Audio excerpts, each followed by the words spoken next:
Every spring, summer, and fall back home was consumed by baseball. Every day after school, every weekend morning, we'd rush out to the street in front of our houses, McKinley Avenue, to play baseball.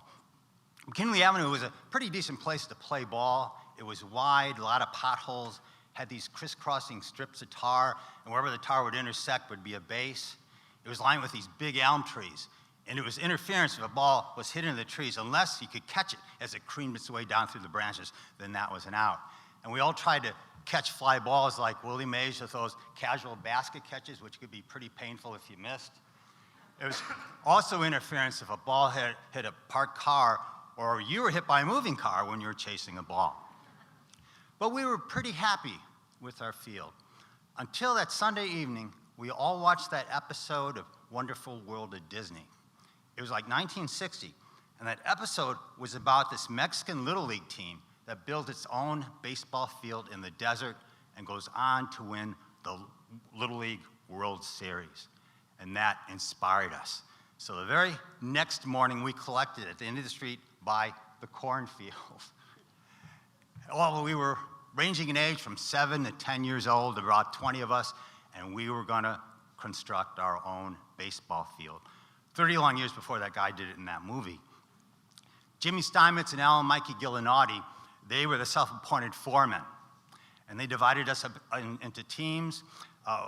Most of us were assigned to start yanking the corn stalks out of the ground and start piling them on the street.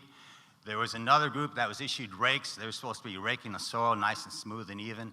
Another contingent was sent out into the woods in the backyards to find scrap lumber. And then the oldest guys, they had the hammers and saws, so they were gonna build a backstop and an outfield fence. And Denny Cantwell even showed up with his authentic home plate that he carried around like a sacred object. And he always claimed he had found it, but we all know he stole it from somewhere. And we had imagined that would be the last thing installed to complete our field. We worked really hard, and it was so exciting to see us all working together, something we seldom ever did. Usually when we got together, it was to fight and argue. Well, around noon, Jimmy says we should take a break for lunch. And so we should be back maybe by 1 o'clock or so and continue our work. I ran home, gobbled down lunch, bounded back out the door, raced down the street to rejoin my fellow construction workers. But then suddenly, I stopped. Uh-oh. Something didn't look right. Something was definitely wrong.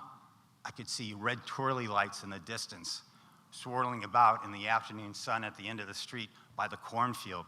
The kind of lights you see on cop cars.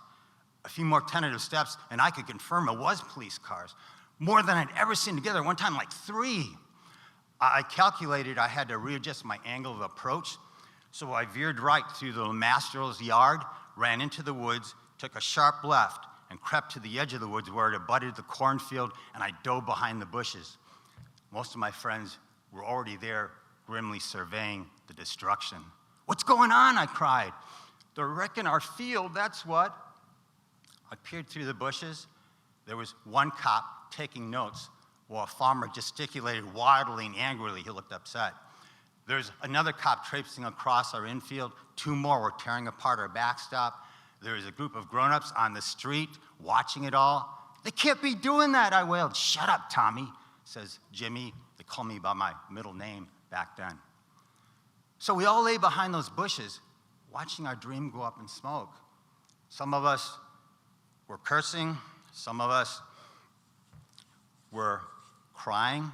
Some of us were scared. I was one of the criers.